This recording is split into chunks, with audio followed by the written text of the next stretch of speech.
السلام علیکم ورحمۃ اللہ وبرکاتہ.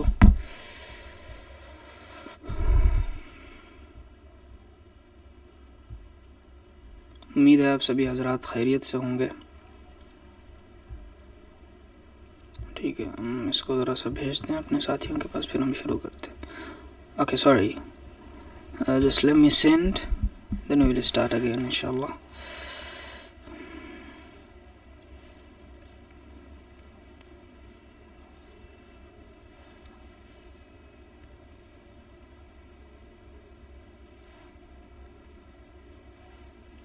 Where's that?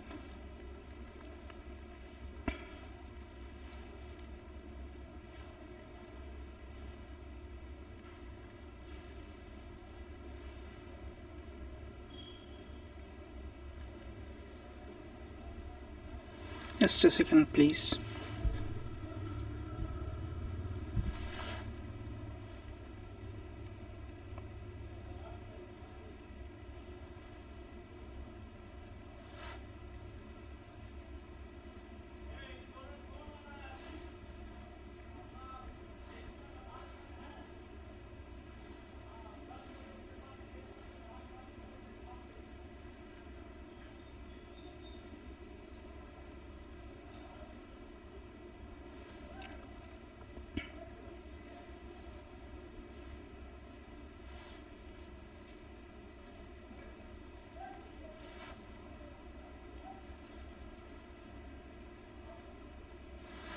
Okay. Yeah, let's start. Bismillah ar-Rahman ar-Rahim. I hope you all are fine and having a great day. So let's start.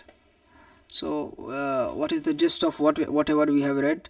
So we were talking about the Pomodoro technique, and then we have read the neuroplasticity, the system of neuroplasticity, and then what we have read, diffuse mood and what it is called, an active mood. Okay, so these are the things we have already read.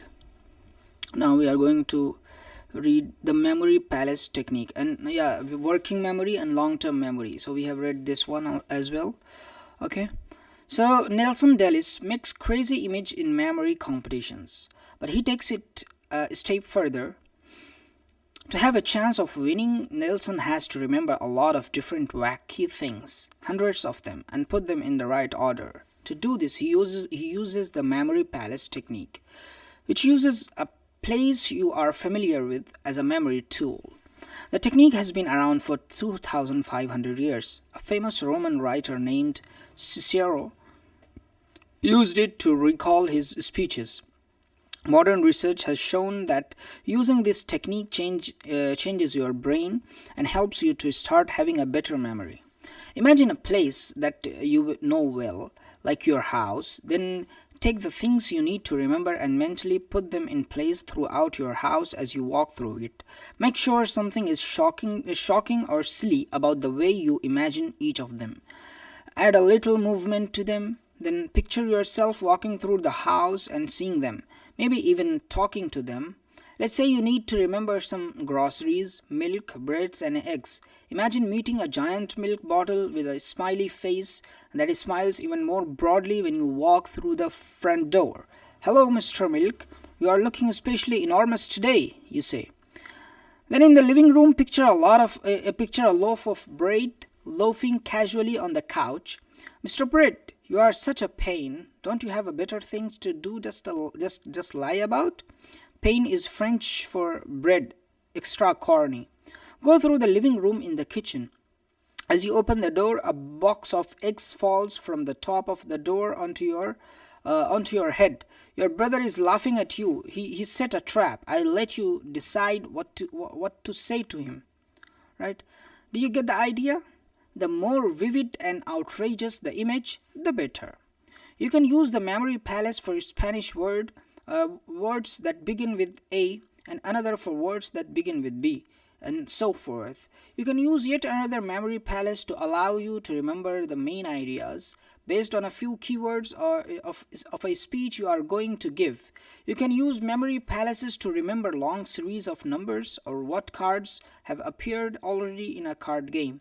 Your house's layout, see here, your house's layout can be like a mental notepad. So the number of memory palaces you can build is immense. You can use a map of your town or country, the layout of your school, a favorite walking path, or places in your favorite video game. The memory place technique is one of the best techniques of all to build your memory skills. Another nice thing about memory palaces is that when you are bored, like when you are waiting for a teacher, for example, you can revisit some part of a memory palaces to help strengthen it. Remember, you can visit your palaces from different directions. You can even revisit lists backwards. Okay, why does it work? This ancient technique works because our brain is fantastic at remembering places and directions. It's all part of the picture portions of your long-term memory. Scientists call this the visuospatial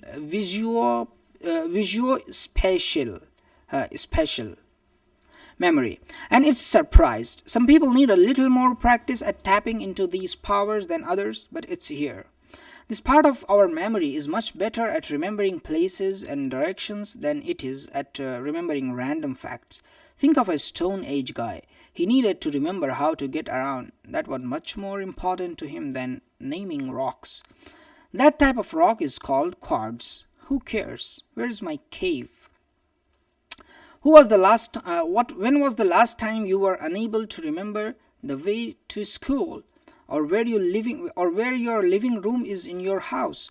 I'm guessing that pretty unforgettable information. When you try to remember random things, you need to link them to things you know well, like the route around your house. This makes them much easier to recall. As Nelson said, you also have to focus on the random items while you are putting them in your memory palace. It's harder at first, but you get used to it quickly. More memory strategies. There are other things you can do to make difficult information more memorable. Make up songs about the information you want to remember. Sometimes someone else has already done it for you. If you Google reactivity series song, for example, you will see that there are lots out there, but don't sing them aloud during the test. Make up metaphors for the information you are trying to remember. Will love this. Thinking of similarities between the objects or idea you want to remember and something you already know. You could try drawing it. The picture below shows how chemical bonds for benzene are like monkeys holding hands and tails. See here? So actually this is the formula, but you can make it the picture like that. So the chemical bonds for benzene are like monkeys holding hands and tails. Right? So take good notes.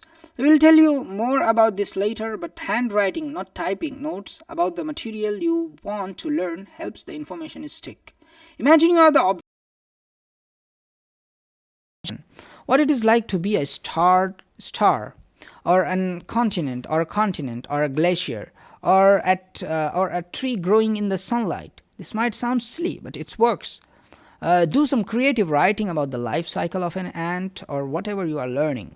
Some people find that associating numbers with well-known shape or a character helps make the numbers more friendly and real. The number 2, for example, is shaped like a swan, while 5 curved around like a little snake. Giving personalities to numbers makes it easier to create stories that help you remember the numbers. 52. It's easier to remember because it's a snake hissing at a swan. Teaching the information to someone else. Make your mom or dad friend sit down and listen to you explain long-term and working memory. Refer to notes at first if you need to, then try without. Practicing recall is one of the best ways of putting information into your brain, and explaining to someone else is one of the best ways to practicing recall. Don't forget how important sleep is in anchoring these new ideas you are learning. Quite a few of your suggestions in this chapter require you to be creative. Some of you might say, but I am not a creative person. Maybe not at the moment, but as with anything, you will get better and better as you practice. Teenagers are always creative. Sometimes they forget how, but they can always kickstart their creativity again. Okay, learning tip. The rubber ducky method. A great way to learn something is to explain what you are trying to learn to an object. A rubber ducky, for example, is a really good listener. Explain what you are learning to the ducky or whatever object you choose. This can help you understand difficult and complex ideas. The rubber ducky technique is so effective that it is used by computer programmers line by line. They explain to the rubber duck what their code is supposed to be doing. In this way, they can discover where problems are in their code. Right? Wrapping up memory. You have probably got a good sense now of some of the techniques that Nelson used to become a memory champion. So did Nelson win the US Memory Championship? Yes, not only did he win it, but he won it for the 4th time. Nelson says, "They were faster and better than me for sure, but in the last event, memorized 2 decks of cards, I went for slow and steady, making sure I memorized all 104 cards perfectly. In the end, I outlasted them. They made mistakes and I won again." So we have learned some valuable techniques in this chapter that can help you to move information into your long-term memory. Okay, but how do you really become an expert at something? In the next chapter, my younger daughter will give you some insight into becoming an expert or not. As you will see, she had a little problem with driving a car. Now you try your first memory list. Nelson Dellis pointed out 5 tips for storing something in memory. Can you create a memory palace and store Nelson's tips in your long-term memory? Think about Nelson's list. Then close this book and see if you can remember it. Summing it up. Information is stored in memory as 2 types, facts and pictures. Pictures are much easier to remember. Nelson Dellis' 5 memory tips are: focus on what you are trying to remember.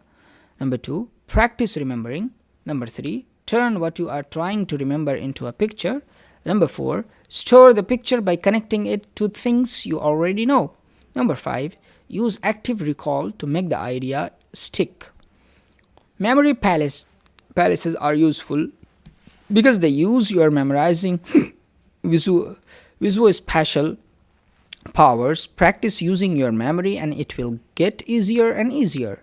5 other ways to help you remember are to use a song, make up metaphors, take good notes, preferably handwritten. Number 4, imagine you are the thing you are trying to understand and remember.